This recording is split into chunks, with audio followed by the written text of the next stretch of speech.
And apparently we're live. All right. Off and running. Time to bring everything together. I want to have my little chat window up as well. Oh, wait. I just thought of something that I might need to. Yeah. I was just a little bit slow making sure that didn't happen. But that's okay. Hey, Celtic King. How you doing? Just popping out in the chat, as the saying goes. And hello, Tara. All right. Just need to finagle that. Gotta finesse it a little bit. Oh, hello, Philosopher and Stephen. Just get this geared up. Gotta move this window over here. And this window here. Oh, there you go. Now we're fine. And I'm ready to rock and roll. Tara, having a shower because you're covered in sawdust seems like a fairly legitimate thing to do. Hey, Noble Wolf, how's it going? And guys, more important, you can have a quick shower and come back. Hey, Luke, hello there. Well, everyone's dropping in. That's nice. I just realized, like, that tomorrow is Australia Day. This is when, because I'm not working at the moment, you lose track of days of the week. The first realization I had a little bit earlier was that it was Thursday. It's like, oh, well, that snuck up on me. It's Thursday. And the second realization was, tomorrow is Australia Day. I think I will just stay indoors. I have a real aversion to running into Bogans on Australia Day. Agro Pixie, hello there. Well, Stephen, happy birthday to you. Celtic King, no, I don't have a journal. I don't keep a journal. The closest I kept was when I was writing in my blog a lot.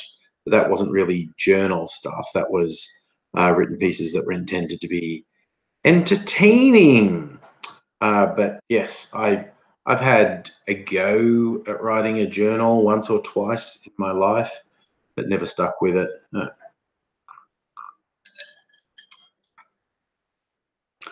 So yeah, yes, Tara, I agree. Australia Day can really be crap for everyone who's not a jingoistic bogan idiot. Hey, Bury, how's it going? Yes, you are in fact here, which is a good thing. It is a good thing that we're all here. We're all here having a good time. We can chinwag and chat. And yeah, let's talk about Luke saying is like last Australia. The protests. There are definitely protests happening. People who don't think that it should be our national day. Graphics, you're working tomorrow in the bakery, and everyone's going to come in looking for buns and rolls for the barbecues. I can see that happening. You're looking forward to Monster Hunter. Yes, Young Ms. Angry is also has pre-ordered. Well, I actually did the pre-order of Monster Hunter as a Christmas present. So, oh, holy crap, Yori went out for a walk, slipped on ice, fell on awkwardly on your knee, your asocial ass, got the confirmation not to interact with people since no one helped me. Right, yes, you don't like people and you just got evidence to back up that it's sound reasoning. Tara, your computer's playing up, doing the magic, switch it off and switch it back on again. It's so strange that works for so many things. Like the TV I have like a Sony TV, and it has apps in it, and I get Netflix through the TV, which is connected to the internet. Like I don't connect my PC or laptop to the TV. I know some people do that, but it flakes out on a semi-regular basis. And for some reason, I get the impression, particularly if I haven't watched Netflix for a couple of days, when I try and do it again, it'll flake out and it won't work. And the way to fix it is disconnect the TV from the power for a minute or two and then reconnect it. And that like reboots it or something, and the Netflix app usually works it. Hey, Toby, how you doing? Good to see you.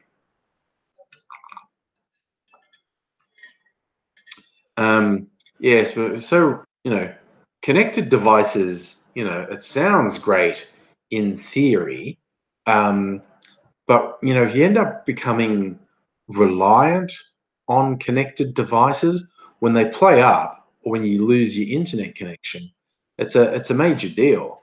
Had a minor scare this afternoon that internet did go bye-bye. Is the glorious NBN connection I have here. But it was only for a very short period of time, like 5 minutes maybe. But it's like everyone, because it's school holidays, everyone was online. And it was like, oh my God, what's happening? And it was like, just be calm. The light's flashing on the modem. It might just come back.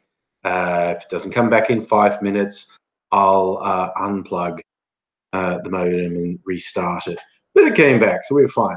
Toby, how's AZ? AZ's fine. AZ was over yesterday. We did a very long video.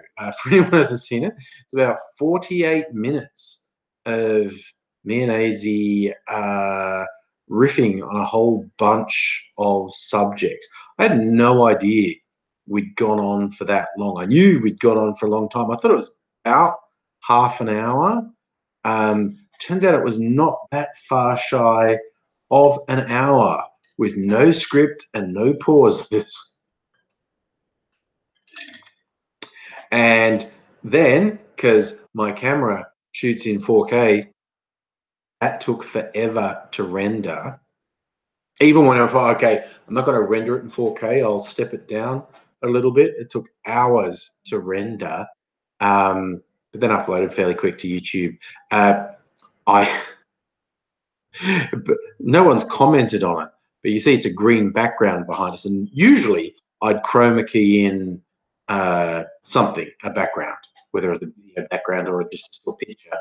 In this case, I didn't, because green screen and chroma keying ups the rendering time, like doubles the rendering time. So I don't know, it would have taken the best part of a fucking day to render if I'd chroma keyed it. So I just left it with just me and AZ in front of a green screen. So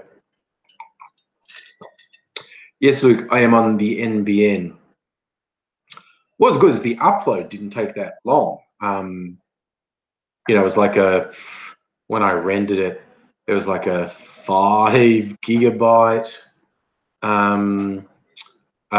file, and I don't know, it uploaded in about 10 or 15 minutes, something like that, I think. So that was actually pretty good. It's just the when I cut the video and I had to render it to be able to upload the video, that took forever on my computer. I need a smart computer person to tell me what parts I need to upgrade on my computer so it renders video faster. Philosopher, that'd be nice for people to take screenshot. Oh, photos, you're right. Because we're there on a green screen, people could take either photo or video and put whatever they wanted behind us. There's not that much space because there's our big bloody heads in the way, but there's a little bit of green around us and between us. You could do that. Toby, yeah, I was really worried about the NBN, like not long after, I moved into this place about a year ago now. Well, not actually, about 10 months ago. And not long after I moved in, got a letter because I'd connected via cable because I had Foxtel. And not long after I moved in, I got this message going, "We're going to force you to go on the NBN." I had this nightmare that they were going to ignore the fact I had, cable to my home. and they're going to rip that or not use that. Yeah, no, you're only getting fiber to the node, and then we're going to connect that with copper and fuck you up. But they used my fiber connection that was already installed. I was really worried when I got this letter saying we're going to force you to go on the NBN, because I called the number and said, can you guarantee that you're not going to fuck up my internet connection? And their answer was, no, we can't. So that was not good. Although it turns out the NBN connection is really good. For some reason, the straight cable connection here was not as good as my previous house. The speeds were slower. But now we've got the NBN up and running. The download is about twice as fast as it was before we connected an NBN, but the upload is literally 10 times faster. Like, I used to have to wait an hour for a video, or sometimes longer, for a video to upload to YouTube. And now with the NBN connection, it always uploads in like about 5 minutes, which is yeehaw, good times. So I'm pretty happy with that. And today was actually the first time it acted flaky that I can think of. And we've had it for months, and it was only flaky for 5 minutes, and then it came good again. So yes, for all my fears of the NBN, it's actually working fairly well for me. Pretty happy with that. What's happening here? Sorry, I just saw something. Okay, yeah, no, that's cool. That's cool. Stop panicking, all of you. Nobody panic. Don't need people panicking. So, I'm quite like the people with long memories who used to watch me do blog TV. God, this is years ago, like 5 years ago. I was a streaming platform I liked that doesn't exist anymore, hasn't existed for years. Used to play games, and I don't really just talk, but a few people have suggested the Jackbox games, and I did see them for cheap on the Humble Bundle, and so I was tempted. I might do it. I might get the Jackbox games in some of the live streams. Okay, people commenting on the shirt. Yes, I got it off T Fury. This designer does a few like this. It's like an old kids record. They do it with a whole bunch of different genres. And that's the Legends of Hyrule, Link and Zelda. Hey, Davidium, yes, you're relatively early. I've only been on 10 minutes.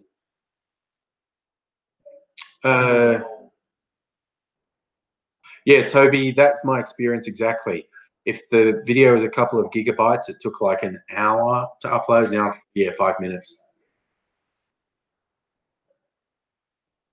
Fury. Okay, asking the big questions. Incels, for anyone who has never heard that term, it's a group of really pathetic, inadequate, women-hating males, and they call themselves incel. They're involuntarily celibate, like they can't score with women, and they blame women for this, and they are full of hate and bile, and they seem completely oblivious to the fact they're telling the whole world quite clearly, do not go near this person. This is an awful person. You're suggesting they go fuck themselves. Well, see, that's the thing. I think it's quite safe to say in that incel crowd, they self-identify as heterosexual because and I'm sure the significant majority of them are quite homophobic in the very literal sense. I'm sure they're quite scared of gay dudes and would behave quite violently towards it. So How about go fuck themselves? Why don't they just masturbate, for fuck's sake? I'm sure they do endlessly. But I don't know. I think if they did it more, they might mellow out a bit. Yeah. Hi, Letter T. How you doing? You can't move to America because you have an assault charge. Okay, yeah, that'd be a bit harsh. Oh, yes, bring up, wasn't the incel Reddit page banned? Yes, it was, because people were just exposing it. It was a hate site. They were actually promoting the idea of going on shooting sprees to kill women. And one guy actually did it. So, yes, the incel subreddit was so bad, it actually got shut down. Davinium, speaking of web, you live in Melbourne, yes? Okay, waiting for NBN. Yeah, well, I can't guarantee what will happen when NBN's available to you because they do different stuff in different places. I got to keep my fiber connection to my home. A lot of people don't get that. It's only fiber to the node, and then it splits off and you get a copper connection to your house, which can be really, really, really shitty. So, yeah, can't guarantee anything. Atari had a chick beating ran ahead for being trans. Yeah, well, TERFs can get really, really, really uptight. But anyway, are incels a thing? Incels will always be a thing. They were saying the incel subreddit got shut down, but they just do other stuff. And Tendo, you raise a good point. The Donald subreddit could do with being shut down as well. But hey, Chris, you're it's 3 a.m. Look who's online. It's 3 a.m. Well, why are you up at 3 a.m.? It's only like 8 p.m. for me. So, you know, I've got a pretty solid excuse for being online. Oh, dear. I had fun, man, because all those various groups of misogynists uh, who have their own little names and sub names. You know, the MRAs, the men's rights activists, the incels, the MGTOWs, men going their own way, the pickup artists, the PUAs, and they get super upset when you say they're all the same. I'm not the same. I just go, yeah, you are. You all eat shit. And it's just like the ones who eat horse shit say, no. Those blokes over there eating dog shit, that's completely different. And those ones that you said the same as us, they eat um, um, cat shit. And those other ones that you said are the same, you know, they're eating cow shit. And the rest of us just see a pack of fuckwits eating shit. You know, we don't care what type of shit eater you are. We just think you're shit eating losers, okay? And your internal divisions are meaningless to it. Create an angry cult subreddit. I don't know, Toby. You might be getting ahead of yourself. I don't know that that's something that's going to get a lot of use. Not going to stop you, because it's very easy to create subreddits, of course.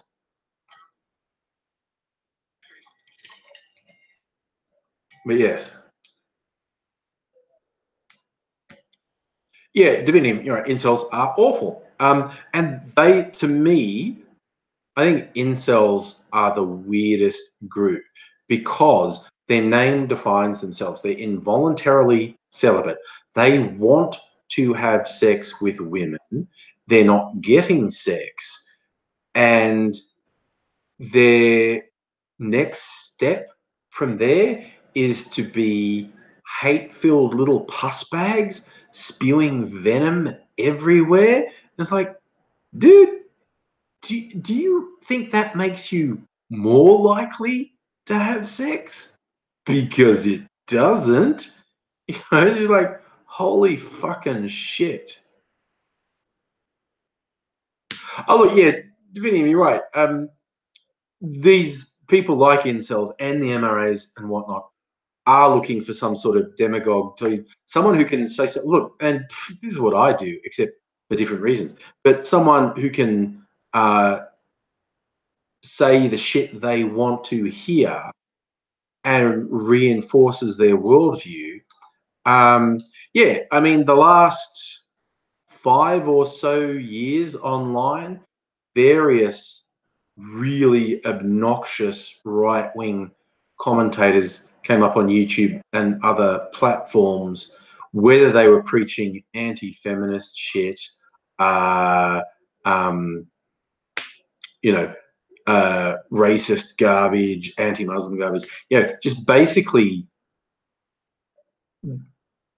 really old sort of Ku Klux Klan reheated and regurgitated, and it's just thinking that they were cutting edge and different. It's like, hey, I'm promoting how awesome white people are. It's like nobody ever stopped promoting white people. No one ever stopped giving all the preferences to white people. It's like the delusion of those people is just astonishing. Ooh, Tara, vodka and Coke and naked. For some reason, vodka and Coke doesn't sound right to me. I mean, clearly you can have anything with anything. For some reason, with Coke, I always think of Scotch and Coke, or bourbon and Coke, or rum and Coke. I don't think vodka and Coke sounds weird to me. I should say, oh yeah, Tendai, that ridiculous slur they've come up with recently, soy boy, as in if you eat soy products, it feminizes you. It's like their level of insecurity absolutely does my head in. Like the things they find to be upset by is mind-blowing. You're like, you have to be so insecure to be upset by these things. Oh, Scott, I saw that. Chelsea Manning was at some big alt-right pro-Trump party. Oh, actually, they're taking the piss, I get. Timothy, thank you. I am a sexy cunt. I'm fine, thank you. If you do Red Bull and rum and Coke has its own song. A really old song. The Andrews sisters have a song, dripping rum and Coca-Cola, working for the Yankee dollar. So rum and Coca-Cola has its own song. Divinium, they talk about race realism now to try and conceal the fact they're Nazis. Well, good on them.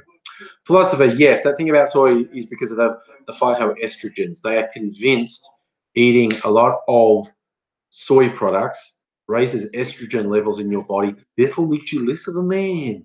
Like the level of insecurity required to be obsessed with things like that. So this is why a lot of people say, "Oh, what's wrong with the men's rights activists? Men should have rights." He goes, the men's rights activists are universally insecure, weak, and scared. They're just like emotional cripples. They're it's just like, no, I have this idealized version of the world where white people literally had 100% of everything, and anything that brings us closer to equality will take something away from me. It's like mediocre white men might stop automatically rising to the top if they had to compete in a level playing field with women and non-white men. And it's like, that's not fair. I don't want that to happen. This is, white men are being persecuted. Just like, whatever, dudes. Hey, Jatma, how's it going?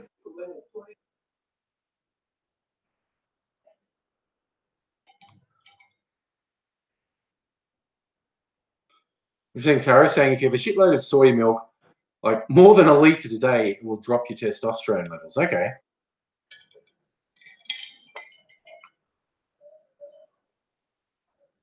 Philosopher, that is an interesting observation. A science show that said young men have more estrogen than postmenopausal women. Oh.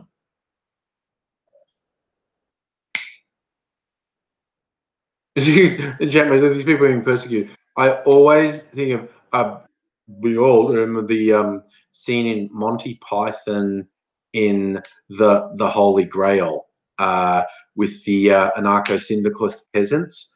I love that scene so much when the peasant just keeps going on and on about their political system, which is very free and everyone has a say because they're an anarcho-syndicalist commune. And he won't shut up. And King Arthur gets the shits with him and starts basically throttling him, going, shut up, I order you to shut up. And the peasants go, oh, now we see the violence inherent in the system. Help, I'm being repressed. I love that. Every time these guys whine about, oh, white men are having it so hard, all I see is them flailing about, going, help, I'm being repressed. Timothy, I didn't go to work today. I had a shopping day. I did actually. I did a lot of shopping today. Being a contractor, I finished a contract at the end of the year. I'm taking this month off, and I'm just talking to agencies now about starting work again next month. The joys of life as a contractor.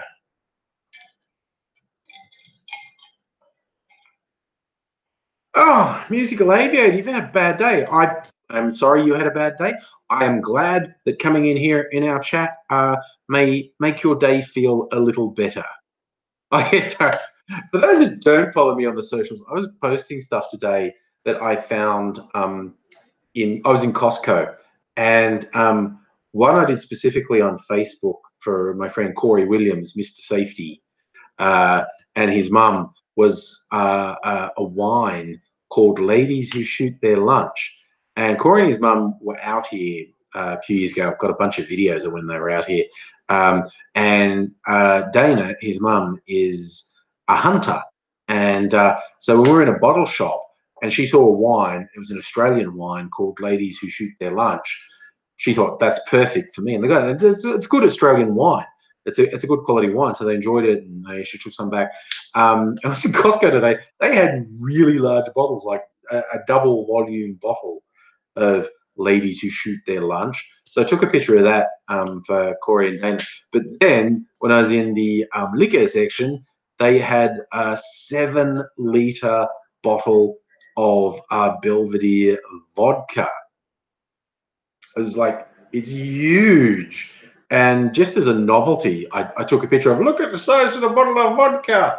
A lot of people asked if I went out, like, well, first I don't need a 7-litre bottle of vodka. But it was actually more expensive than buying the smaller bottles they had. Because it was almost $550 for this 7-litre bottle. And they had 1.25-litre bottles for about $70, I think. So it's cheaper to buy a bunch of these smaller bottles than this one really big one. Like, you're paying extra for this really big one. It was fun as a novelty, but it's quite expensive. You have me saying people are going to be pushed more onto contracts. It can interfere with your credit rating. You're right.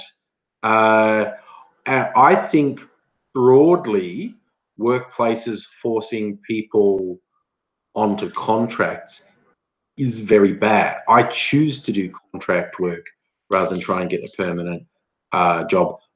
But forcing just ordinary jobs onto a contract basis is complete bullshit. I can just see in the next 10, 20 years, we're going to have industrial action like the early 20th century. And that means full-on protests in the streets. The fucking bosses and the government will send in the police and hired goons to beat people up. So I can really see industrial relations getting very violent in the next 10 or 20 years simply because governments and big businesses are running out of control, and ordinary people, to get any rights back, are going to have to fight for it. And I mean that quite literally. You look at the history of trade unions and whatnot, people were getting murdered for trying to get basic rights. Um, that's why I always get the shits with people going, unions don't do anything for me.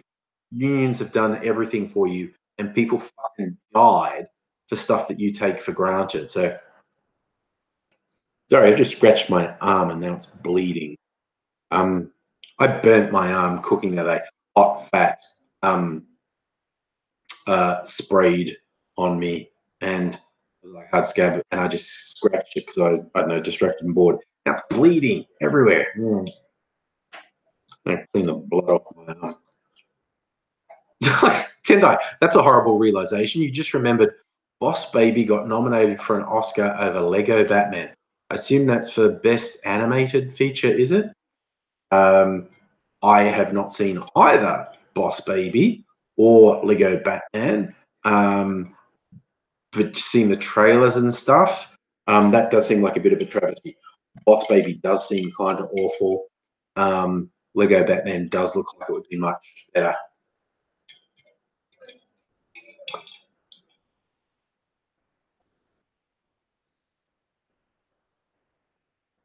Oh, Jesus, Tara, having to travel 3 hours to work. No. See, I just refuse to do that. I even had an agency talk to me the other day, like, because I'm in Melbourne, right? And they're going, oh, would you consider taking, we've got this short-term role that is in country New South Wales. It's like, oh, your accommodation to be paid for. It's like, be away from my family for a couple months. Fuck off. No, not even slightly interested. Divinium, the TPP, I have made so many videos over the years about the Trans-Pacific Partnership and other really shithouse trade deals.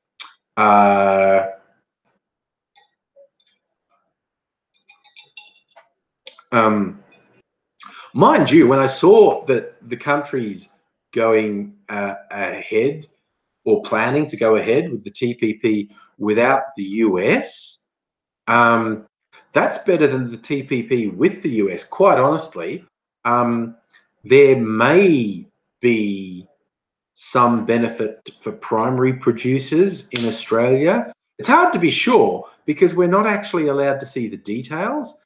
Is absolutely ridiculous. This has been done in secret for like 5 or 6 years.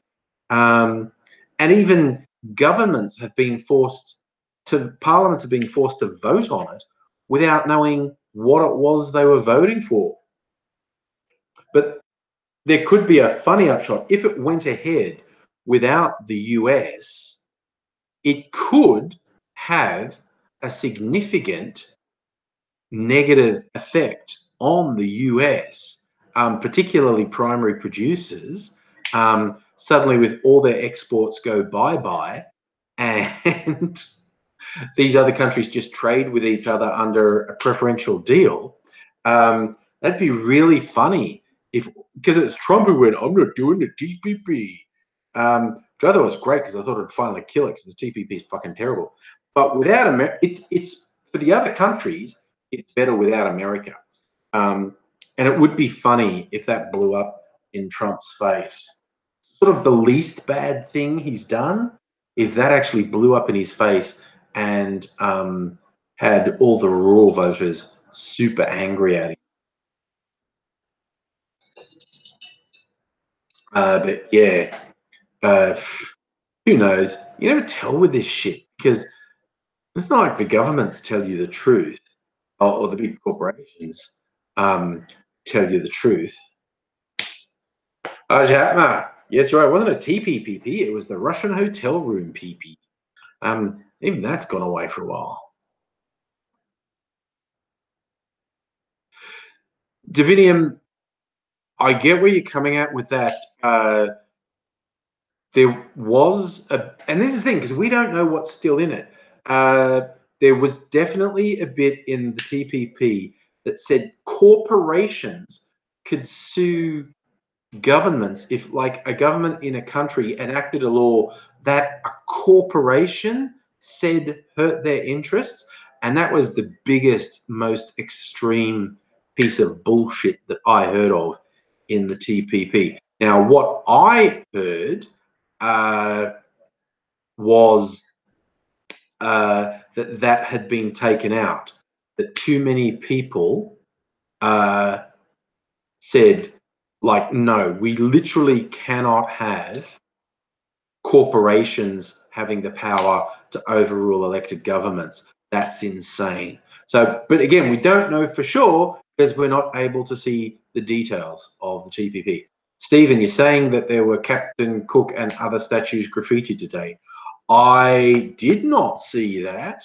And I am slightly cautious on things like that.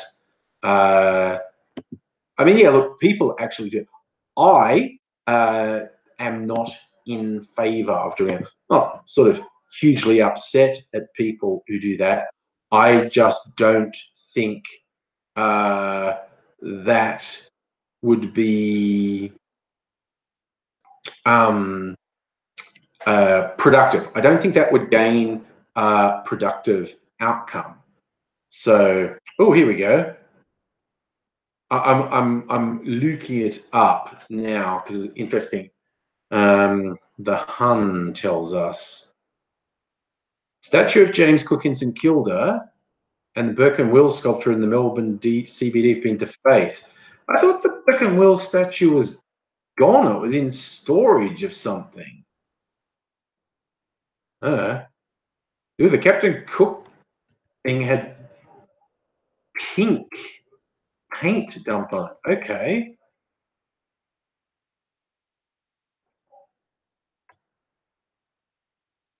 But that's weird. I'm seeing it says someone wrote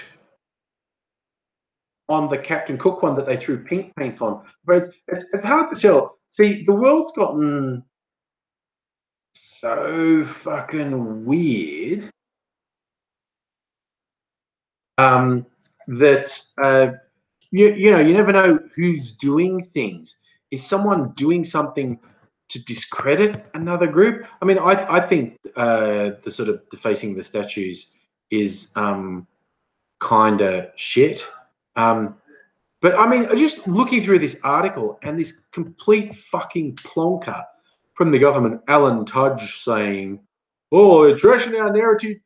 This line is beautiful. They're trashing our national heritage. They're achieving nothing. You can't rewrite our history.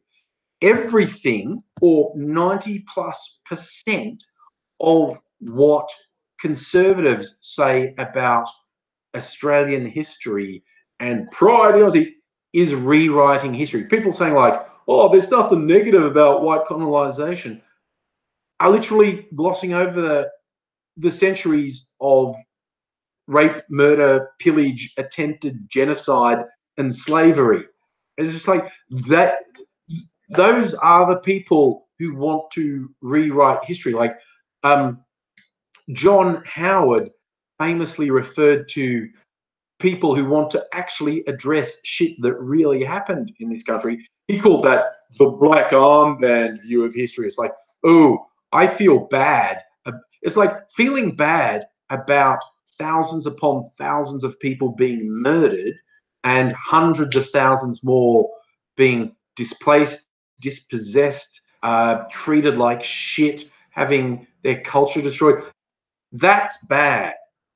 Feeling bad about a whole race of people being tortured, pillaged, and murdered, that's a bad thing to feel. I think when Howard says, "Oh, the black armband view of history," he's got the white blindfold version of history. He doesn't want to see anything that's bad. It's just like, no, it's a simple fact that there's this never-ending stream of massacres. And he's like, "Oh no, I don't want to do it."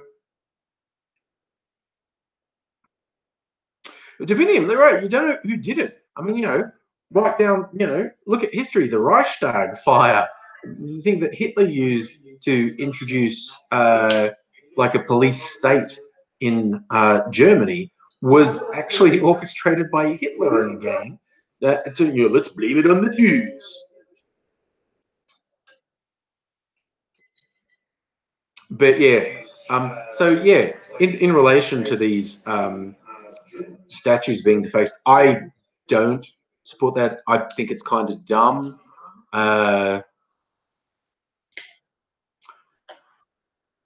Oh, that's interesting, Tari, saying that you've worked in graffiti removal and those statues would have had a special coating that makes it quite easy to clean paint off. Ah, that's interesting. You use a high pressure water hose. Okay. Yeah, cool. Okay. Yeah. I mean, but seriously, when people say, what do you think is a good thing about it? How should people celebrate Australia Day? Look, if you can get through Australia Day without being a racist fuckwit, then you've done okay.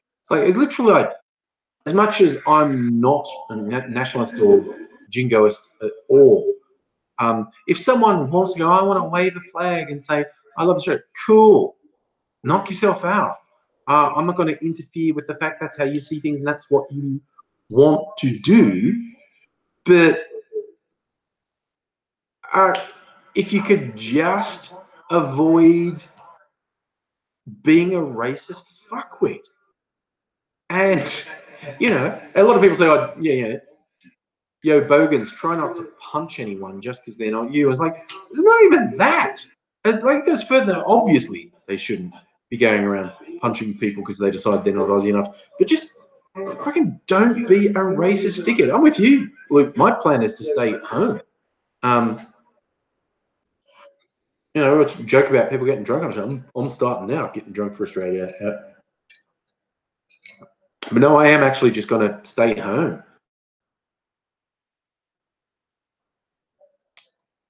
Davidium, you're saying John Batman was an actual murderer participating in genocidal actions. And you'd have to, seriously, dude, if you want to look at that, you will have to get rid of all of them. Governor Macquarie instituted a policy of extermination. If the least resistance was offered by any Indigenous people, he advocated their murder and hanging them from trees as a deterrent to others. So there's no one from the colonisation of Australia who can hold their head up. I mean, all of them were responsible for killing Indigenous people, and some more extreme than others. So it's just like, it's absolutely ridiculous, the idea that it's like, oh, let's pretend that Western civilization proceeded without genocide. Feeling yourself. Toby saying, what am I drinking? That is it's like tequila lemonade. It's caramel flavored tequila in a lemon drink.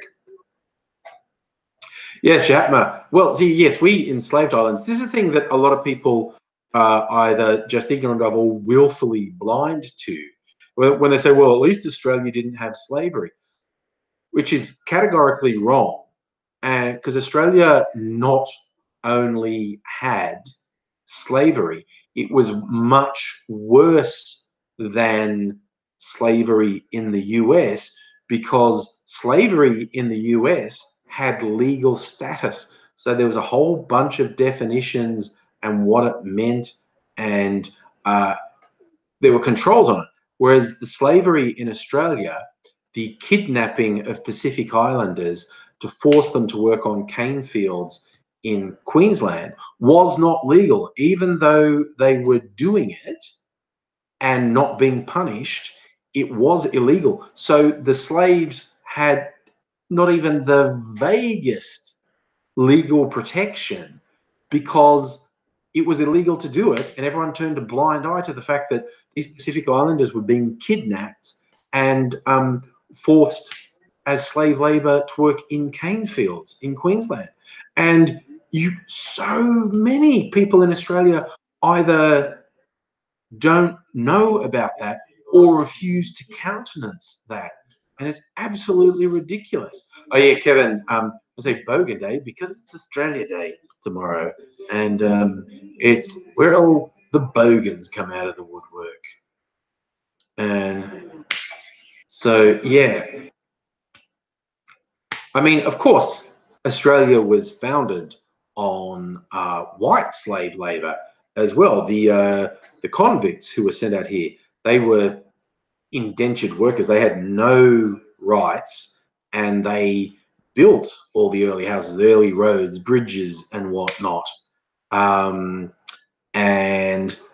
yeah, there's no other way to describe that than slavery. If you're literally in chains and being forced to do stuff and having no legal recourse, there's no getting around the fact the early convicts were also slaves. But yeah, the old people who say dumb shit like, well, at least Australia never had slavery. It's like, shut the fuck up, you ignorant fucking prick.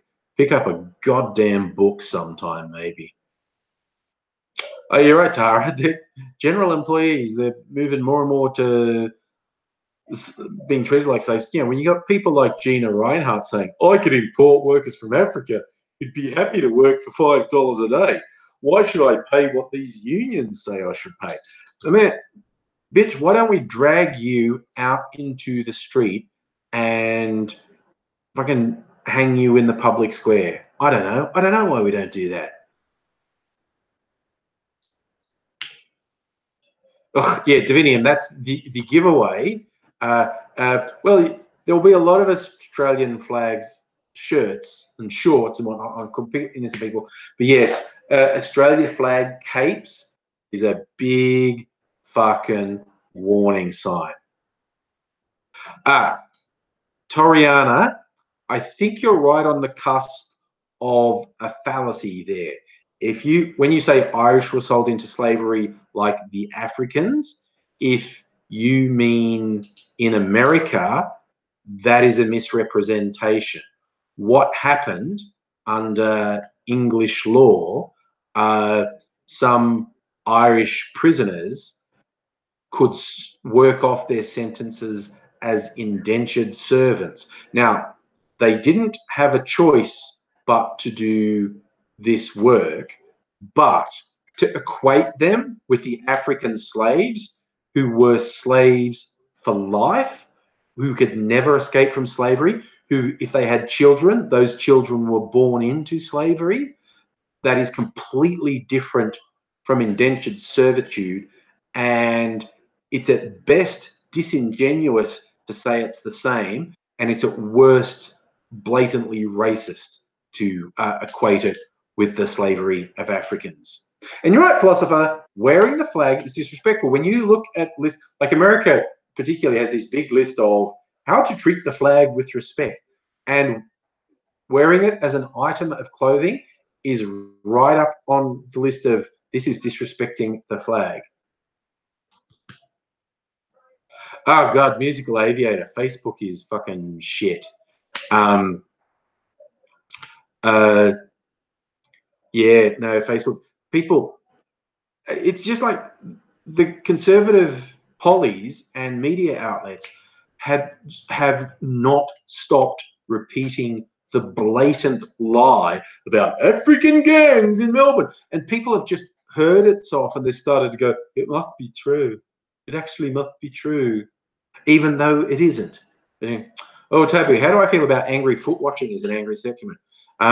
That's a fine Christian tradition. Now, I'd probably feel awkward about people generally washing my feet.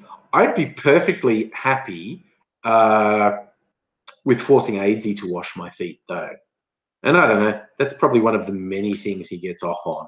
I mean, there are very few things that don't get sexual with Aidsy, so it's distinctly possible that he'd get into it. See, Fugugi Dukifu, random name, Happy Bogan Day Eve.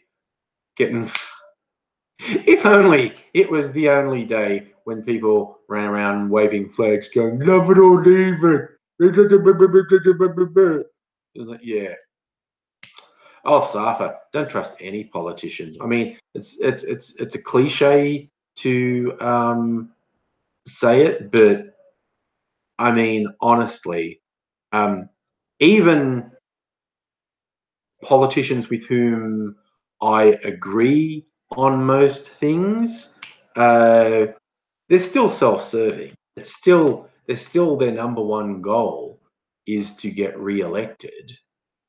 You trust Gough Whitlam, Jam, he's dead. Toby, would I do a video of AZ washing my feet? That'd probably get a lot of views. You're a bunch of kinky motherfuckers on the internet.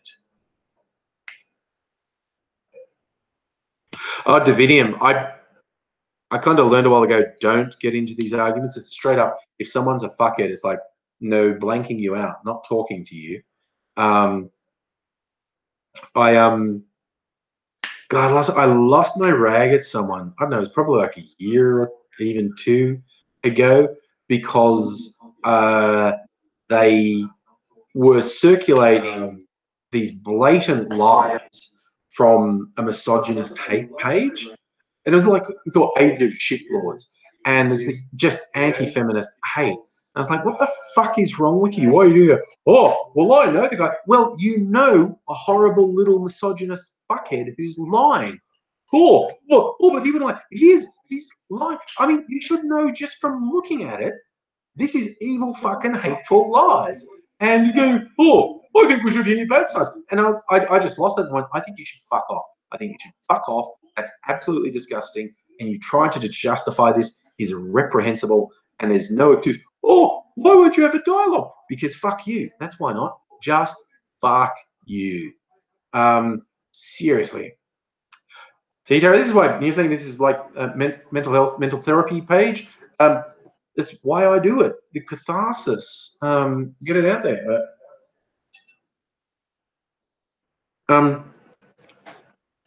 Yeah, but every now and then I do get like really genuinely angry. Oh, so that's the funny thing. January 26th has only been a national public holiday since the mid-90s. People go, you can't change the date. The date changed dozens of times over the 19th and 20th century, and it's only been a national holiday since the mid-90s. So obviously we can change it because it hasn't been the date for that long. And this is why I don't engage with folk. I mean, I'll tell them to like fuck off. I had one, like this is probably last Australia Day last year. This probably happened. I just said this whole saying you can't change the date is fucking moronic because the date's been dozens of different dates in the last 100 years, and this one idiot who was saying they were like a young female. You never know who the fuck someone is on the internet. But they're saying like, oh, no, it's a sacred day, you can't do it. And I went, I'm looking at your shirt. It's like, no, the date has changed. The date's been all over. I mean, all the states used to have Australia Day on different dates. It was a different date in different states. It's only been a national holiday on January 26th since the mid-90s. Anyway, this person goes, oh, you can't just say that. That's not true. And I went, there's the fucking link. And it was like I think it was a Wikipedia page, and it just listed different dates that have been Australia Day in different states in the last 150 years. And they go like, oh, that's just, I forget what I said, it was like, they're saying like, but that information's not there. And it was literally a list of the dates that had been Australia Day. And this person's just going, that doesn't mean anything. And it's like, oh my God, why did I fucking waste any money on you? These assholes, they're either too stupid to get a basic point, or they're just deliberately arguing in bad faith. Like a friend of mine on Twitter the other day, she had a thing like talking about this piece of shit Blair Cottrell, who's a literal Hitler-loving Nazi, just saying like, no, he shouldn't have a platform because one of the commercial TV things he gave him a platform.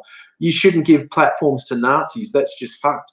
And this tool's going, oh, you shouldn't just call people you disagree with Nazis. That's bad. You go, I'm not just calling him a Nazi.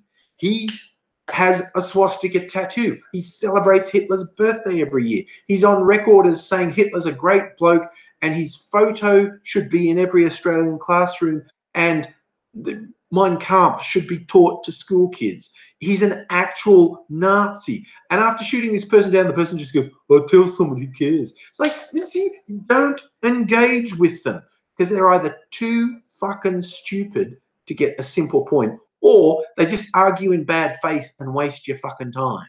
It's like absolutely ridiculous. Luke, you got lost in Flagstaff. Sorry, that's pretty goddamn funny. No, I know you meant Flagstaff. Yeah, Flagstaff is a train station on the Melbourne City Loop. Yeah. Oh God, I stopped watching Q&A on the ABC ages ago because I don't want to throw things at my own TV. And Q&A is so fucking frustrating. Is just ugh. Divinium, I am all okay. I was being a bit liberal there with saying Cottrell had a swastika tattoo. I'm almost sure he does. I'm almost sure I've seen a photo of him with a swastika tattoo. But without a doubt, he's done all those things. Have a party on Hitler's birthday. Said that his book and photo should be in Australian classrooms. I'm almost sure he has a swastika tattoo. Doesn't look like it's not out openly, like some of the ones who attend the rallies who actually have a swastika on their head or on the neck or whatever. But yeah, here's your habit. That's the thing. People form gangs in jails, and it does tend to be along ethnic lines, and jails tend to make people worse. Rehabilitation is not great. Oh no. Oh no, my drink's empty. Now it's empty. Wait, 9 o'clock. I think I should have one more drink for the second hour. Using all my things there. I got, look at this fruit. It's huge fruit. I got pomelo. I got this from Costco. It's called a pomelo. And I thought it would be cool in drinks. Like, I've got a huge head. This is like a sort of, it's a sort of citrus, sort of related to grapefruit, a bit sweeter than grapefruits. It's huge. And so I juiced one of them, and there's like a rind and pulp in there in some gin, infusing. So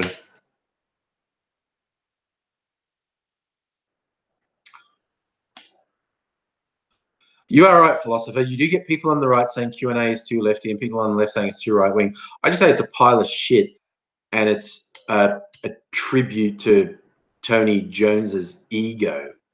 I just find Q&A is a piece of shit. Sorry, this is from a musical aviator saying, well, we're talking about Flagstaff Station. Flagstaff is actually closed on weekends. You're saying you're on a train on the weekend and it accidentally stopped at Flagstaff and someone got out. And then they would have been trapped there because it would have been locked. Oh, that could have been a bit worrying.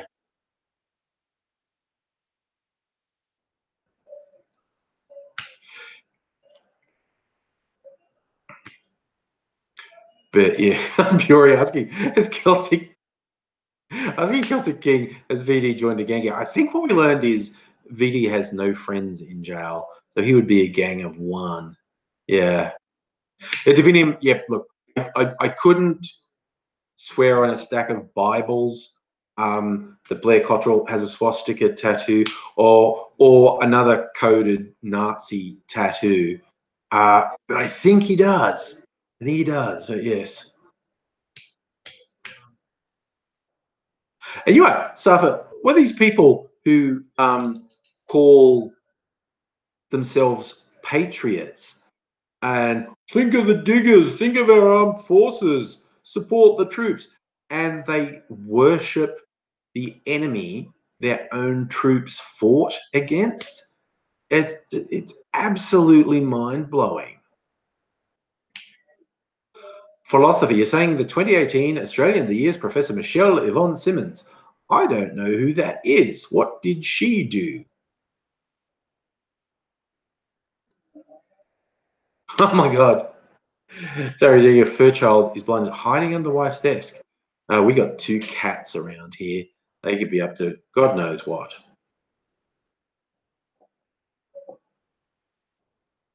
Oh my God, you had me.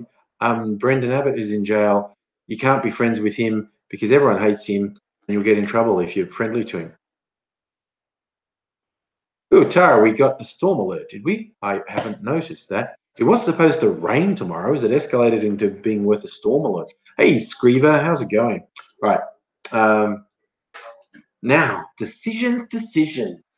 What? Oh, I've got all my. Look, this is all my donut flavored vodkas here.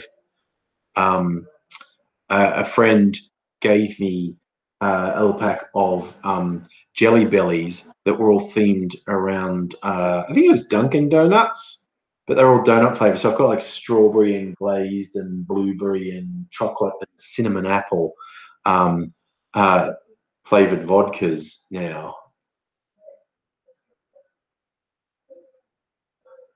Mofo, you're right. Basically, what they do when they talk about troops and stuff is virtue. Isn't it weird how these weird catchphrases and what they think are insults that these right wingers come up with describe them? Like they talk about snowflakes and you're politically correct, you can't say anything. Then one person says one thing that mildly upsets them and they lose their shit. Like, what's the name? Yasmin Abdul, last Anzac Day, she did Lest We Forget, and she mentioned the refugees on Manus, etc., because they are refugees from war. And I've made videos before saying, like, when you talk about war and Lest We Forget, you remember everyone. You remember the ambulance corps. You remember the families at home. You remember the people who were displaced, the civilians who were displaced by war and lose family members, because if you don't remember everyone who's affected by war, you're a piece of shit, as far as I'm concerned. And everything these right wingers say is like, oh, you know, you're a snowflake, but they're so easy to upset. Or you're virtue signaling. But they say this dumb shit about support the troops, but don't actually support the troops. Toby, you got a new Bible. How big's my Bible collection? I think I've got, if you're counting just New Testaments, I think I've got like 6 or 7 now. Again, politically correct, as a few people have pointed out, is basically they think it's an insult, but it just means being halfway decent to other people. Yeah, look, I'm not going to shit on that person who's had a hard life because I think that's a bad thing to do. You're so politically correct. I just went like, I want to be a vaguely decent human, and you're saying that's a bad thing. And like, yeah, I've seen people do things like use a Chrome script for news sites to change the word politically correct to treating people decently, and the headlines get really funny. It's like, instead of "has political correctness gone too far," the headline becomes "has treating people decently gone too far?"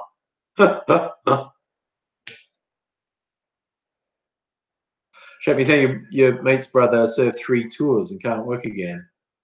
Yeah, you don't have to be injured. It's PTSD and other psychological issues, but just like really severe, and veterans aren't properly supported. Yeah. Screevy saying there's chaos in town. It's like there's going to be a cyclone. What town was that? G'day, Heine. How's it going? Has science gone too far? Science goes too far all the time. But, you know, humans are like that. Right, I'm gonna need some ice. Now decide what to have. Oh.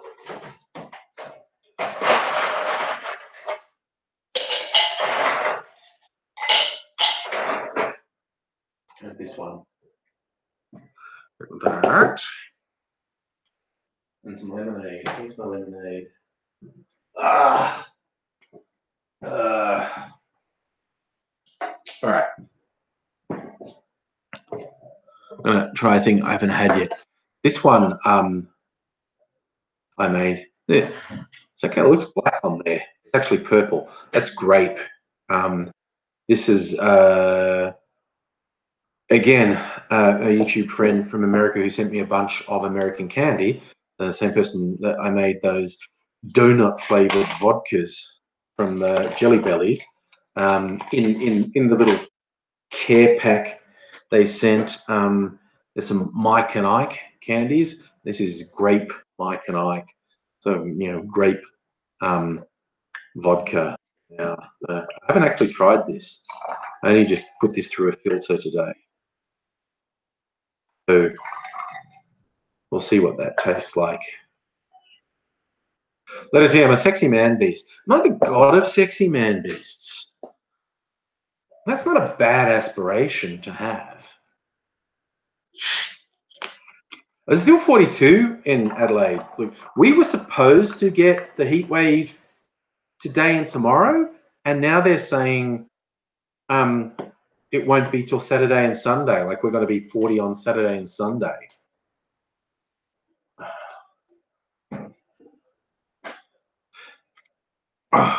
There are jetpacks. We're talking about science and the future bringing us jetpacks. There are jetpacks that work today. They are just thus far not very safe or reliable, or they're too expensive.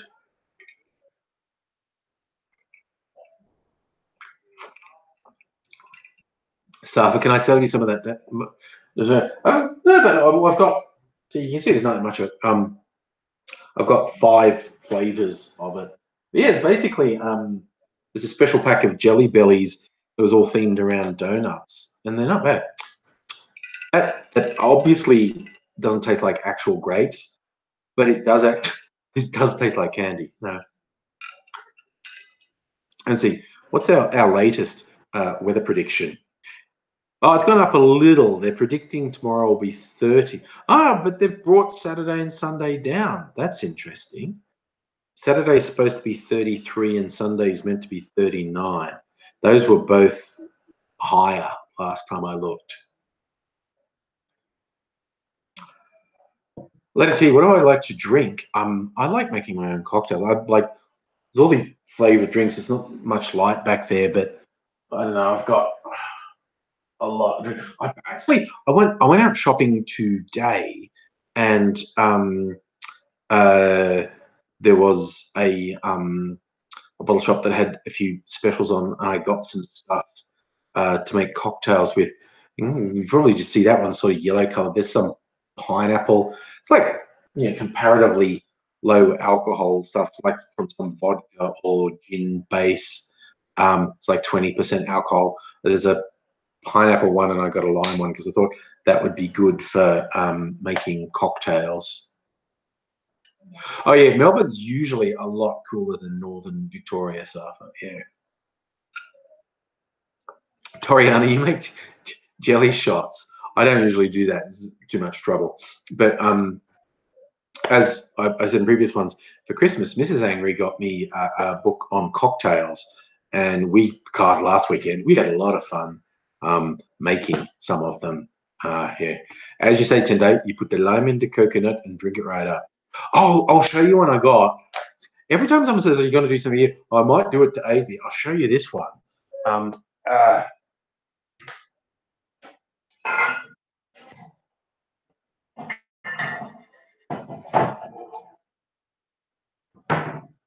Look, I got this. I hadn't seen it for a while, and this was at a good price.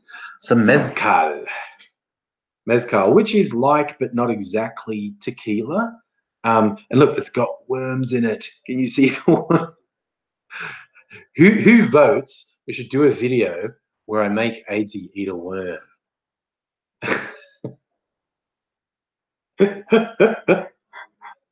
Because he'd do it. If we peer pressured him. Yeah, Aidsy does watch the videos. Yeah.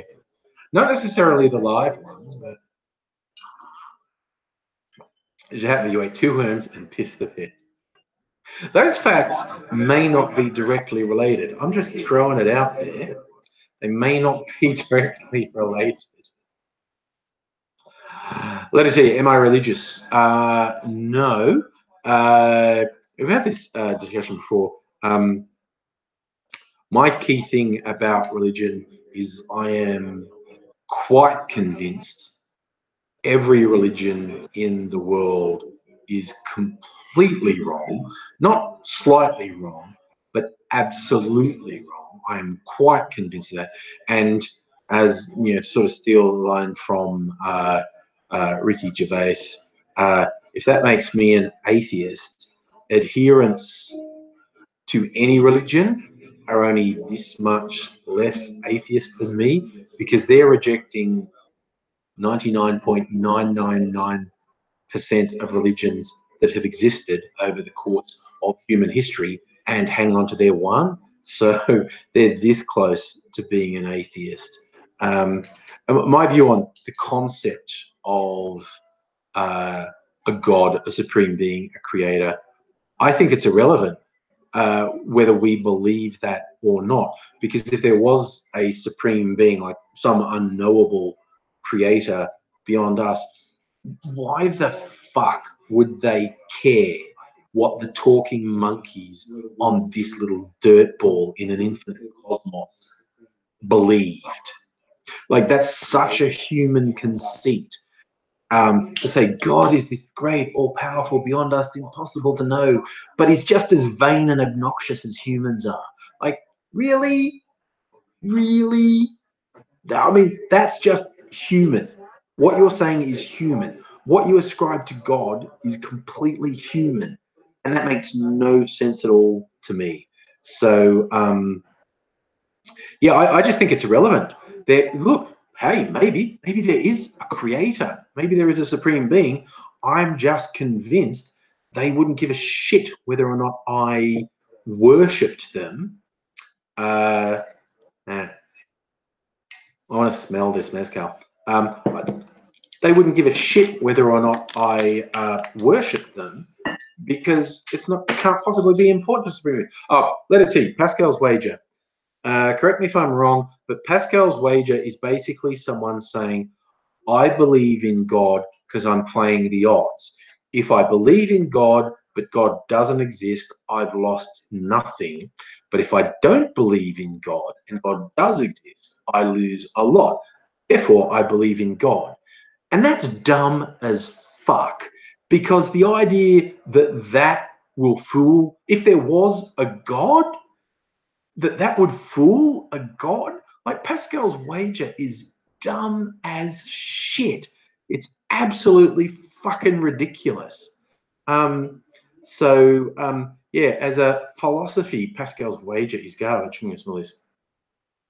Oh my god, that's so smoky. Okay, the big difference between mezcal and tequila is mezcal is much smokier. Like, my god, that almost smells like an ashtray. Like, not in a bad way. How does it? Yeah, yeah. That full on. Oh, you know, like good smoky barbecue. If you like that, of course. If you don't like it, you wouldn't think it's a good smell. But you know that good smoky barbecue smell. That's what this is. It's really good. So I missed what you said, BB. Behavior, yourself, laws of the universe. We're also God. We're also perfect through believing all this to be able to reach your full potential. Right. That sounds like Scientology, dude. We're humans. We're evolved apes. Okay?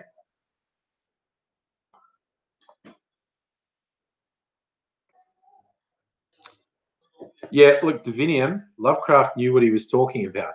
He may have been a filthy racist, but in terms of how creatures with godlike beings would regard humans, he was spot on.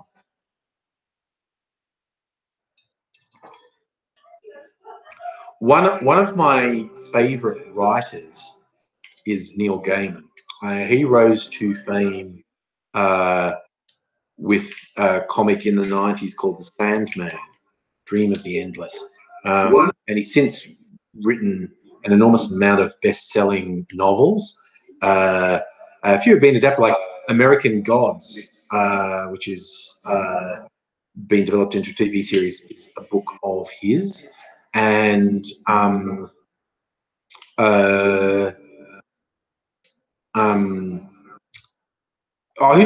seen the TV show Lucifer?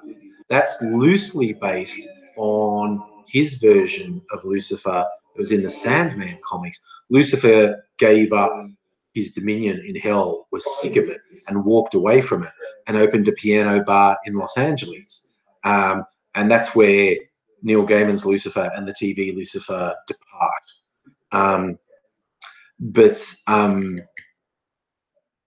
He had one of his lesser known ones. I just found it in the library one day and I read it. It's fucking great because it was set in heaven when creation is happening and only the angels exist and they don't understand God's plan at this point. And the first murder happens in heaven. An angel has been killed, obviously by another angel, and he wakes up. Lucifer is his number 2.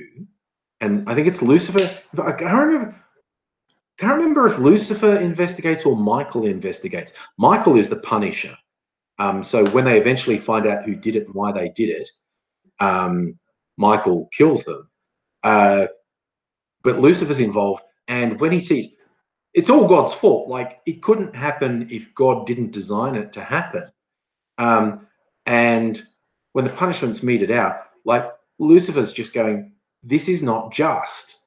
This is not just. You're saying that angel was responsible for murder, but God, you're responsible for the murder.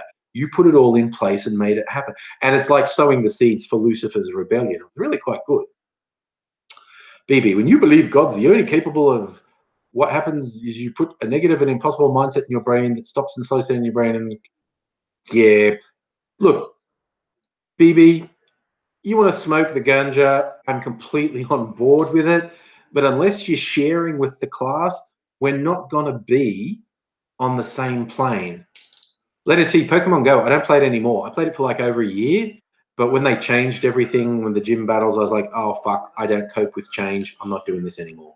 So I haven't played it for ages. Ooh.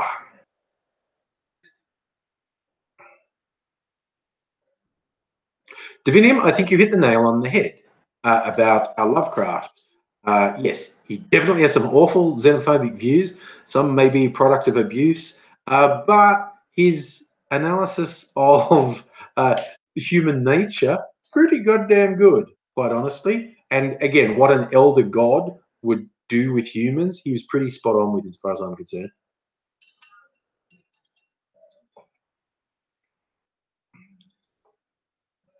I think, Letty, you're not alone. A lot of people got into it since the changes. I don't cope with change. I'm out.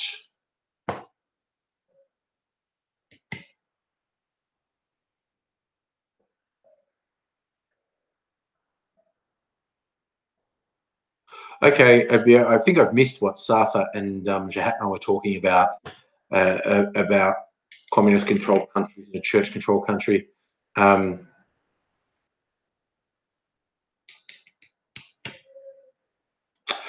Divinian, Lucifer, the TV show, is fun. It's like very lightweight. In fact, what it is that Lucifer has left hell. He's gone, no, fuck that. I don't want to do that anymore. And he opened a nightclub in Los Angeles. And he crosses paths with a cop. And he decides when someone he kind of liked got killed. Because what Lucifer was doing, just to amuse himself with humans, he was basically saying, what's your deepest desire? Because Lucifer tempts. And he just goes around tempting people, saying, what do you truly desire and whatnot.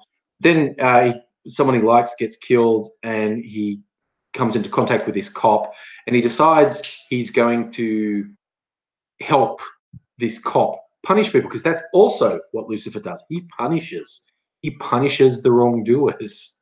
But it's all a bit of a laugh as far as Lucifer's concerned. But then members of his family, aka angels, get involved, and it all goes a bit south. And I think they are still making it. I'm not 100% sure, but I think they are. BB, brain's made up of positive, neutral, negative energy, just like God. No, actually, that's garbage. I mean, again, I don't mind. You want to get high and say things like that. That's your prerogative. But you're talking crap, quite honestly. Yeah, I was going to say something a bit more polite than that, but I thought, no, that's just crap what you're saying. Preacher is another 90s comic. I read the run of Preacher. I quite like Preacher as a comic, and I haven't seen the TV adaptation of it. Preacher was the concept behind that is he's a small town preacher, Jesse, but he gets possessed by a spirit that's actually the offspring of a demon and an angel. And this gives him this power that if he says something, people have to do what he says.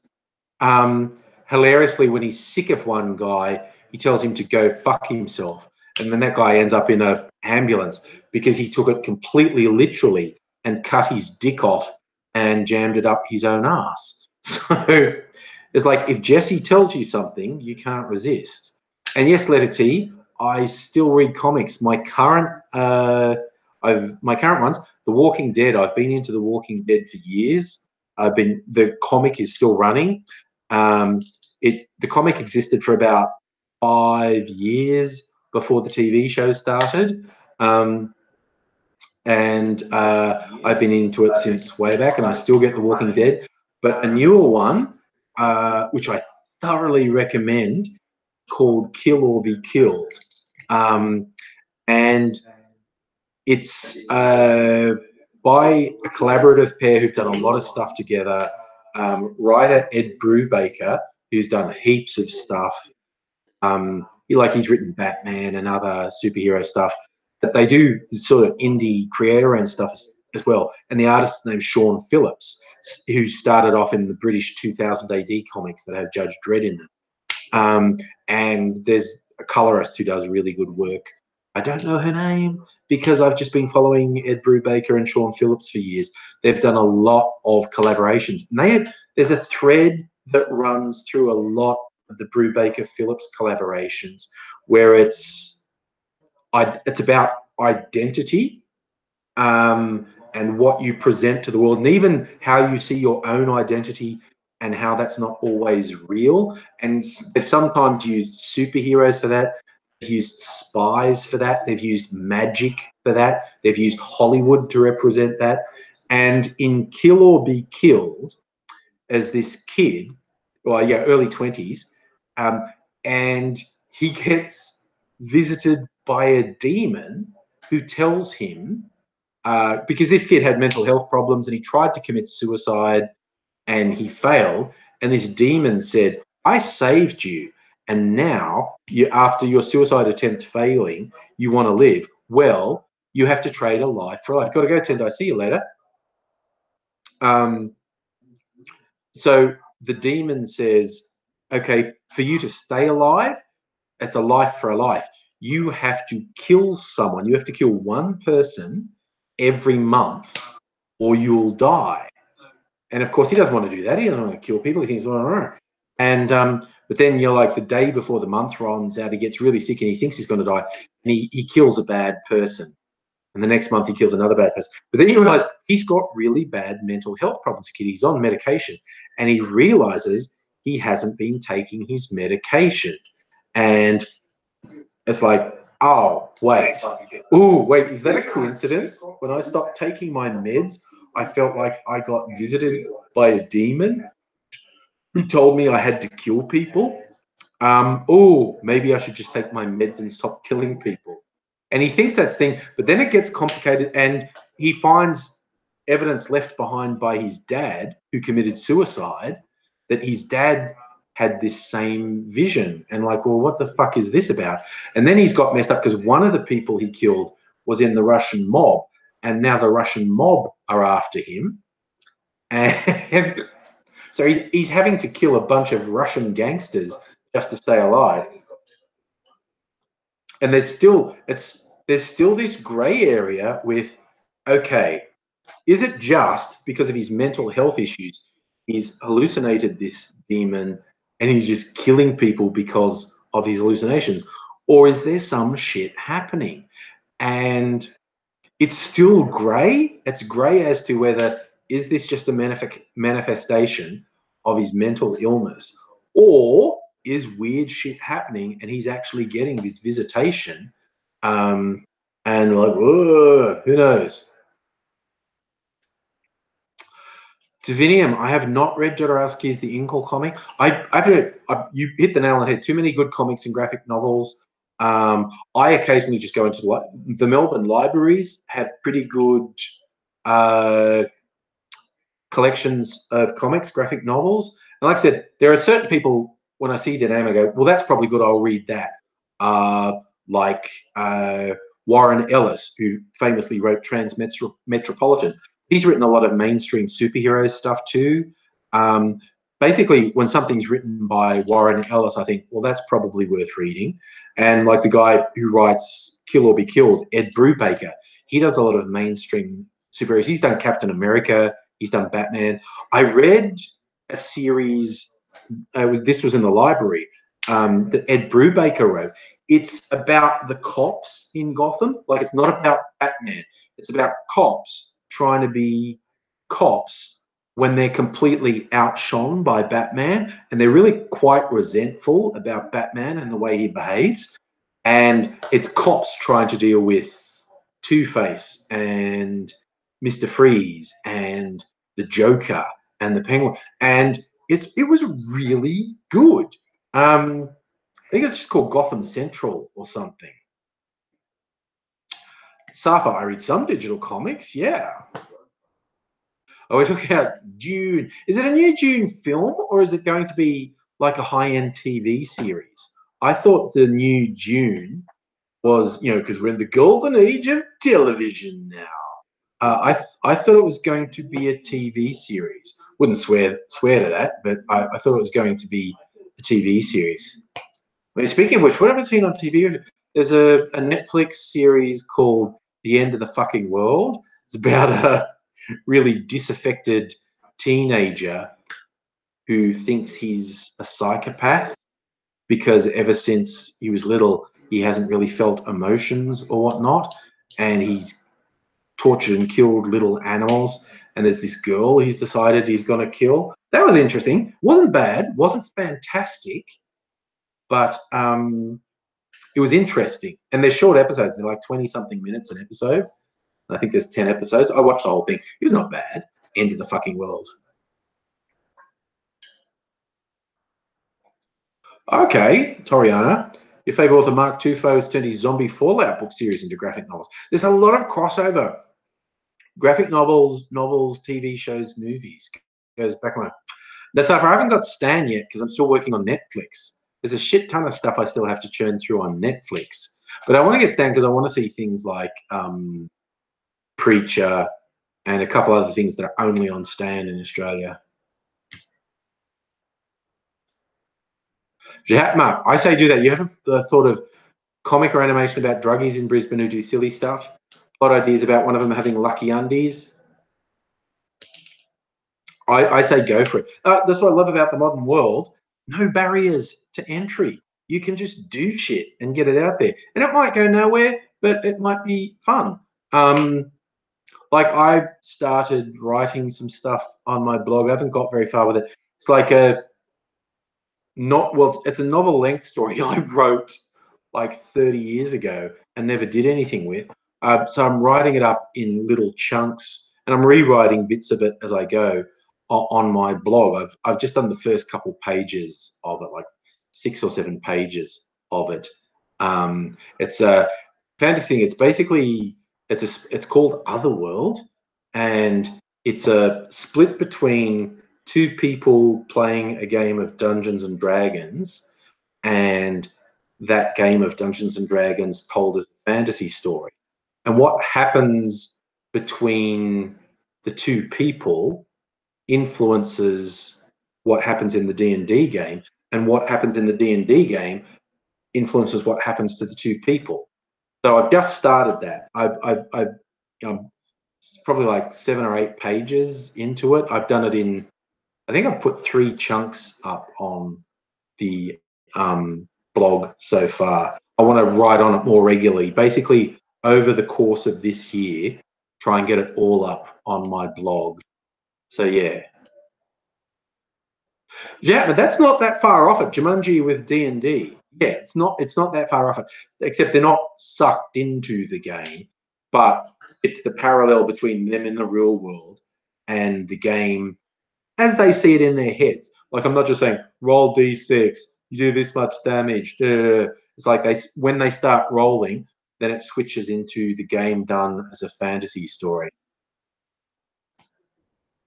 This is not first drafting. I've written, back in the day, I wrote 4 drafts of this. In fact, the first version was probably only about 10 pages long, but then it really started to take on a bit of life. And yeah, if I just do it bit by bit, it'd probably take me most of the year to get it up on my blog.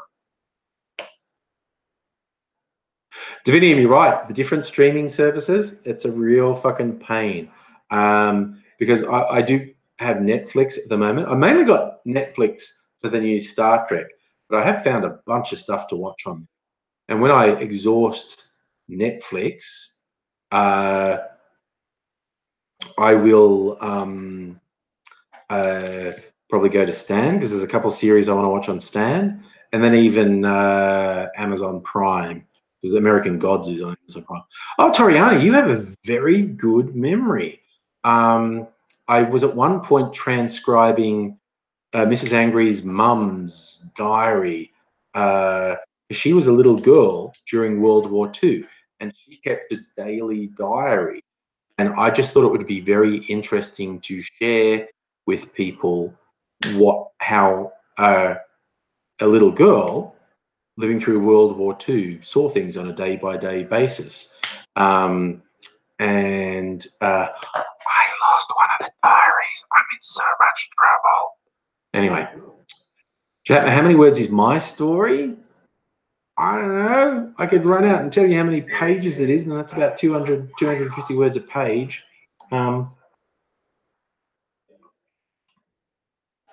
It's a pile of A4 paper about this thick, printed on an electric typewriter about 30 years ago. Not even a computer, an electric typewriter. Did save stuff to disk though. Very, very fucking cutting edge back in the day. A little ribbon printer, and I thought it was the shiz. Sorry, flashback. Remember back, this is the early 90s, a friend of mine had an electric typewriter that had memory and you save stuff to disk, which was pretty fucking radical at the time. But it had a daisy wheel printer. And if you don't know what that is, it's basically, well, you know how old typewriters work. When you hit the key, a little arm goes up and it's got the letter on it and goes chunk and hits the ribbon and goes back. How daisy wheels worked is it's a wheel that kind of looked like a flower. That's why they call them daisy wheels. It's got all the letters around it. And you sit that in the machine, and when you hit the key on the thing, there's a thing that spins it and hits the right one onto the page. But how this one would work is you could do multiple lines and then hit enter, and then it would, the daisy wheel would go taka taka taka taka taka. We used to mess with people who didn't know how it worked, because it sounded like a typewriter. Write a whole bunch of lines and then hit enter, and it starts going taka taka taka, and then it sit there and the keyboard go, making people think you could write a couple hundred words a minute.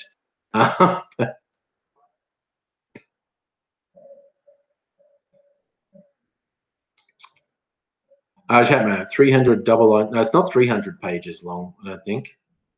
Okay, look, if you're going, look, hang on for a second, and I'm going to check. 1 second.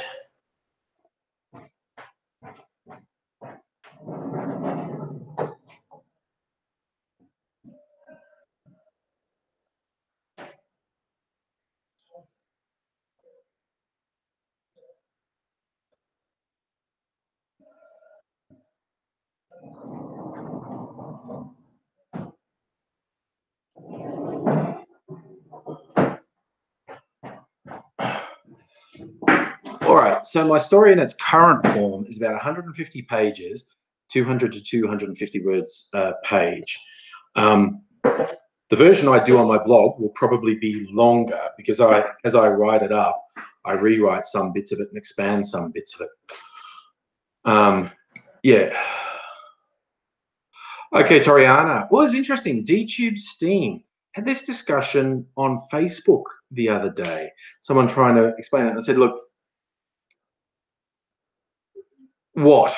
There's two things, like, because the link someone pointed to was someone saying, like, oh, I'm going to get around the censorship on YouTube with this. And go, okay, here's the thing. In order, like, to reach an audience, you've got to have, for it to be worthwhile, there's got to be a sufficient audience. And the and the people saying it won't have YouTube's problems, like, as soon as it has an audience, it will have all of YouTube's problems and probably worse.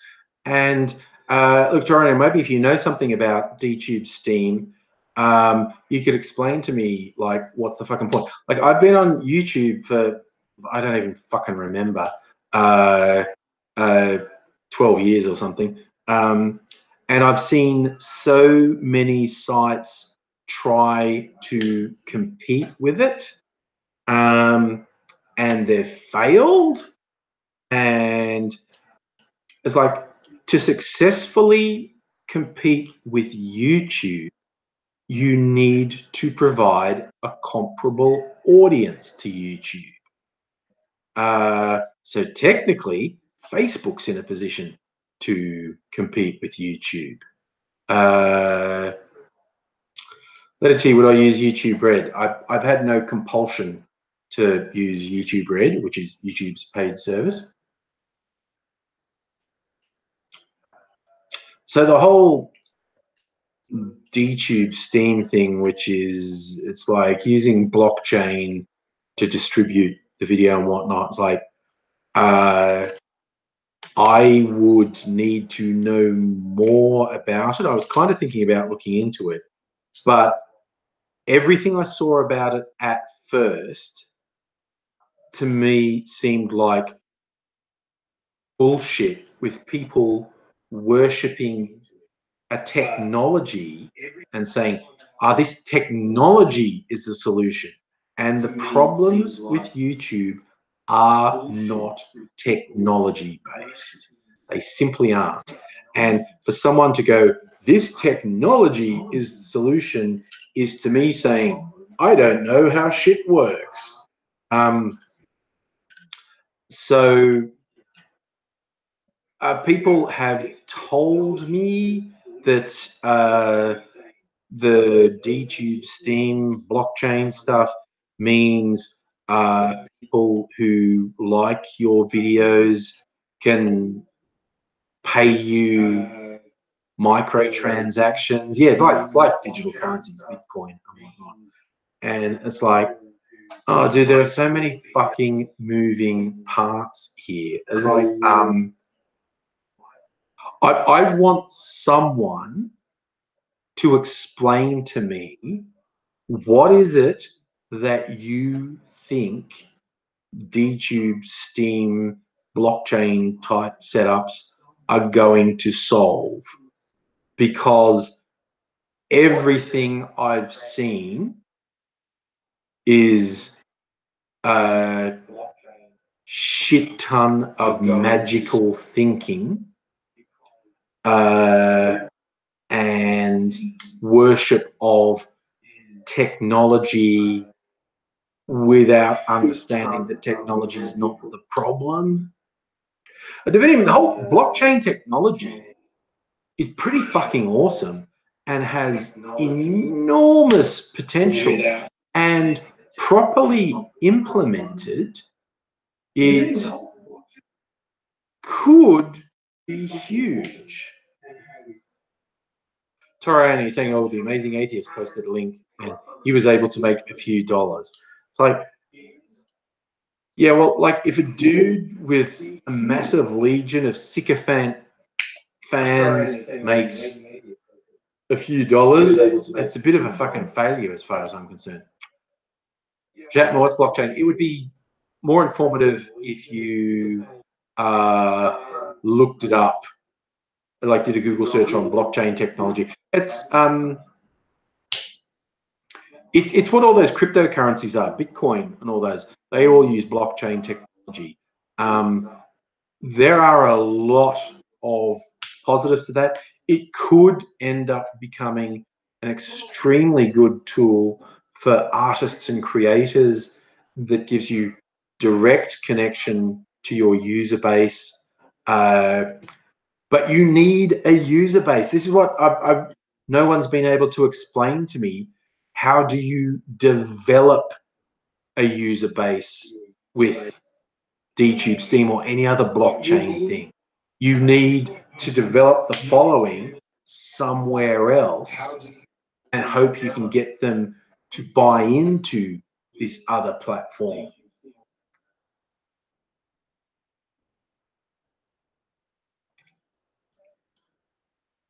So, yeah, I mean, I had these people going, oh, you don't know what you're talking about. You know what you, because I was saying like, no, this DTube thing sounds like complete fucking shit. And these guys were all like blockchain worshippers and saying like, you don't know what you're talking about. Why are you being saying it? Okay, look, history, evidence, I've seen over the last 10 years, so many people, so many sites try to grab some of YouTube's turf and fail fucking miserably.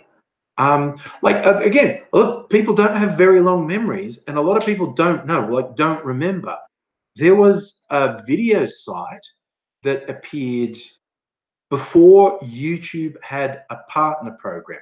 So before it was possible to make any money on YouTube, this site came up and these people must have had some venture capital money, and they went, hey, we'll get traffic in here by paying already famous video people to do videos here. So they approached big name YouTubers at the time to say, hey, we will pay you if you make exclusive content for this platform. And of course, they took the money. They didn't leave YouTube for long. But the audience simply didn't follow them to this other platform. Like they're saying on YouTube, hey, I'm doing this special content on this site. It was called Rether. I'm doing special content on this site called Rether. You should go over there. And it failed. And that was when YouTube wasn't paying creators, and this site did pay creators, and it still didn't work. So, look, I'm all for people being hopeful and going, yeah, no, I think this might be the future. And when I said that's almost certainly shit and is going to fail, I added, I want to be wrong. It would be so cool if you proved me wrong and this site was capable of providing a viable platform for creators to make money. Because we need platforms apart from YouTube. As creators, we need platforms apart from YouTube. So I want to be wrong. I just don't think I am. And on my side, I have history and evidence. And of the people saying this DTube Steam thing is definitely going to work, all they've got, literally, all they've got is wishful thinking and a worship of technology for a problem that isn't a technological problem. And I've seen that so many times. People thinking, my technology will solve the problem. The problem is not technological. It's societal. It's behavioral. And if you think technology is going to solve it, it just shows you don't understand.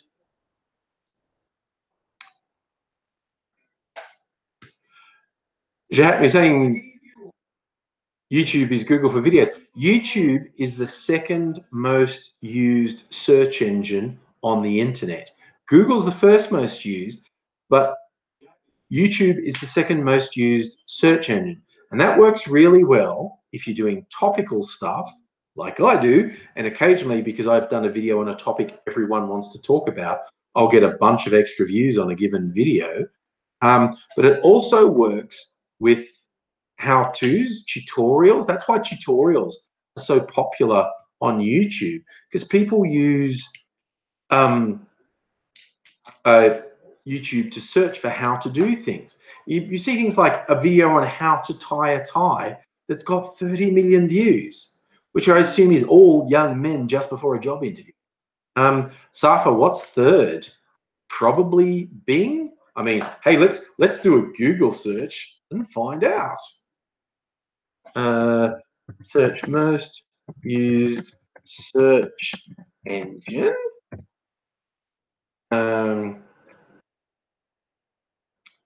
Yeah, Bing. This is interesting. This thing doesn't actually count YouTube because, well, YouTube's not a search engine. People use it as a search engine. YouTube's not a search engine. It's a video hosting site, but it is the second most used platform for searching for things. It's Google, then Bing, then Yahoo, and Ask, AOL, Baidu, the Chinese one, Wolfram Alpha, which is an experimental one, which can be fun. If you've never seen Wolfram Alpha, WOLFRAMALPHA, it can be a lot of fun. You can do a lot of fun things on Wolfram Alpha. It can be fun to play around with. And there's DuckDuckGo, which is still around. So yeah, it goes Google, YouTube, then Bing. I read some stories that said Bing is really popular with people searching for porn. I don't know. I don't know if that's true, but like, but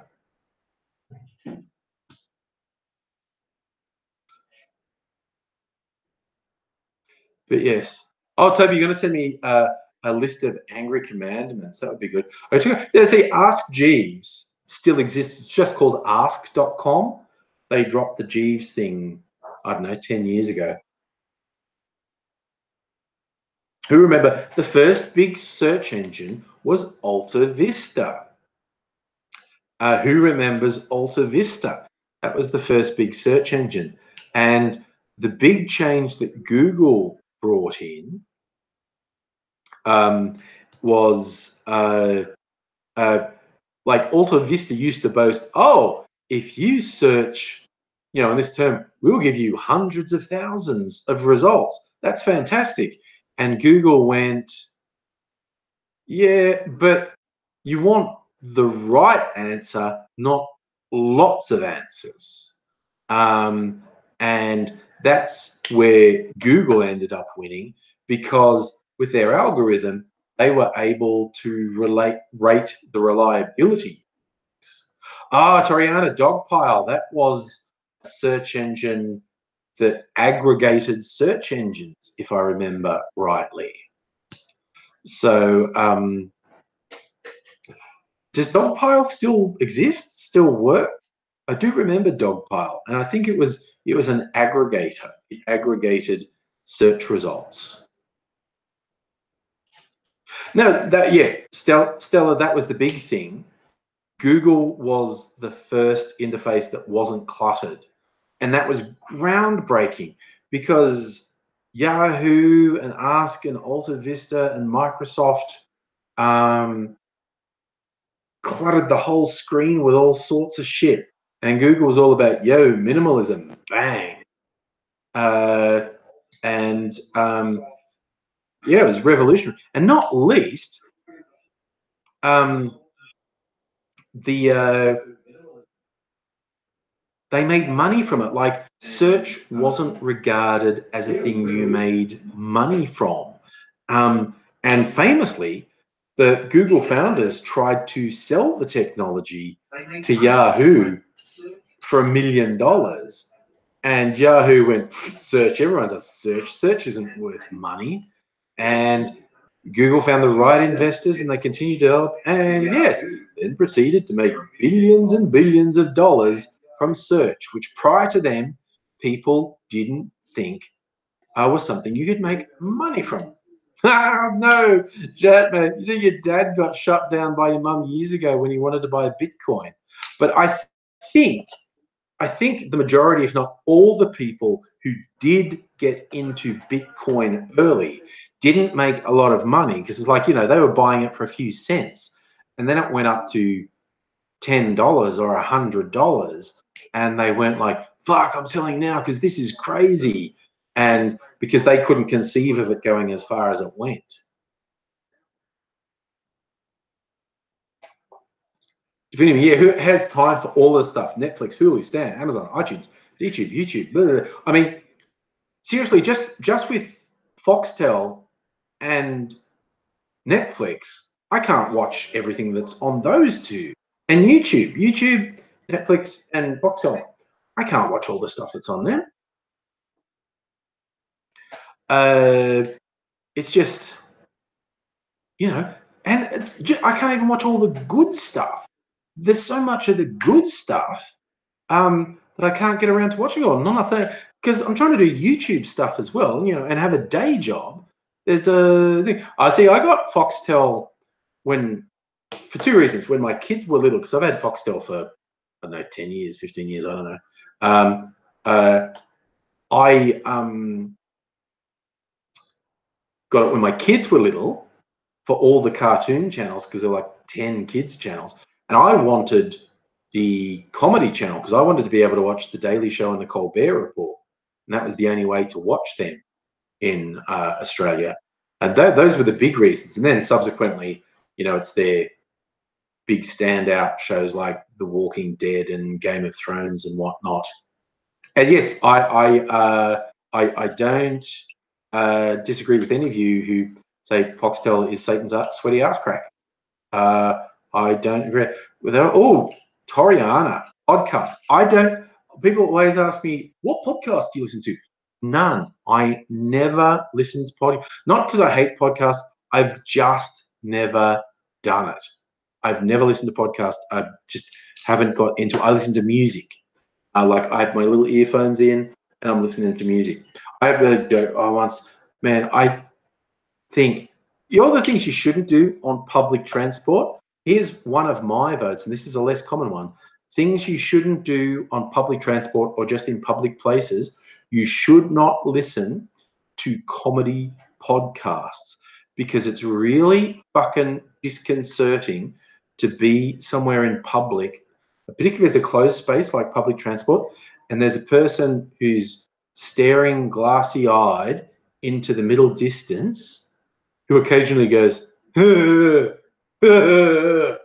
that's just fucking creepy. And that's what you look like if you're listening to comedy podcasts. You got your earphones in, and you're completely lost, and you're sitting there, no, that's fucked up. Don't listen to podcasts. Don't listen to comedy podcasts in public. It's weird and creepy. Hey, Casey, how are you doing? Oh my God, it's 10 o'clock. Saying hello to people, and I've been here for 2 hours. Yes.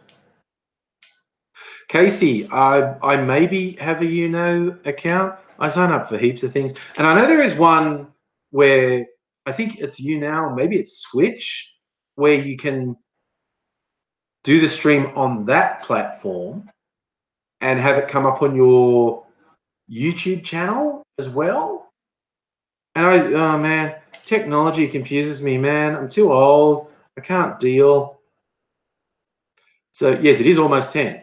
Oh, good evening, Miss Foxification. Coming in the gate late this evening, I see. Yes. Twitch. I said Switch, didn't I? Did I say Switch? Twitch, playing the Nintendo Switch next door. I just got Mrs. Angry Skyrim because she finished Zelda Breath of the Wild, which is a fucking amazing game.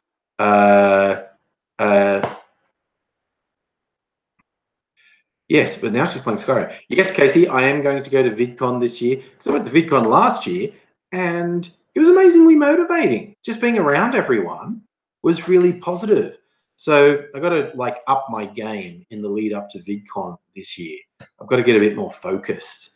I feel like I coast a bit on YouTube. I don't put much effort in. So I feel like I have to be a bit more focused and put a bit more effort into what I do on YouTube.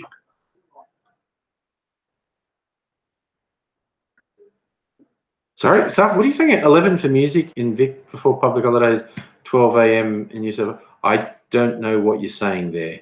I may have missed something.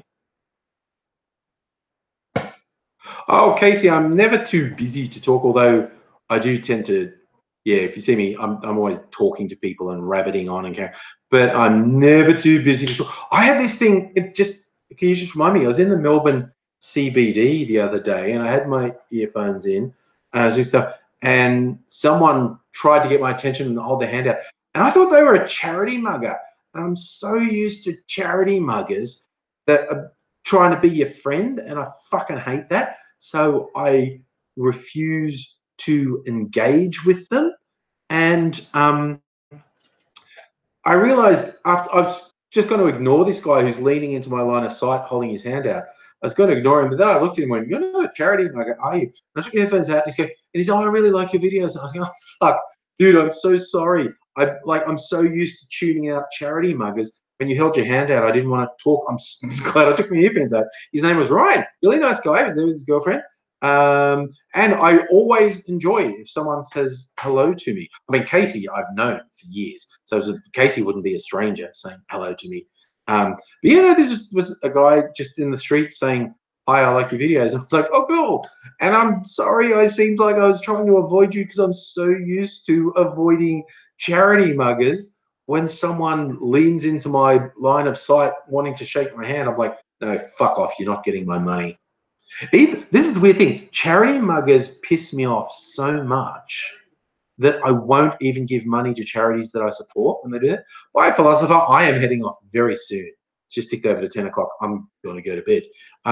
Yeah, so even charities that I think is good, I won't do it. Okay, you've got a good fan base on you now.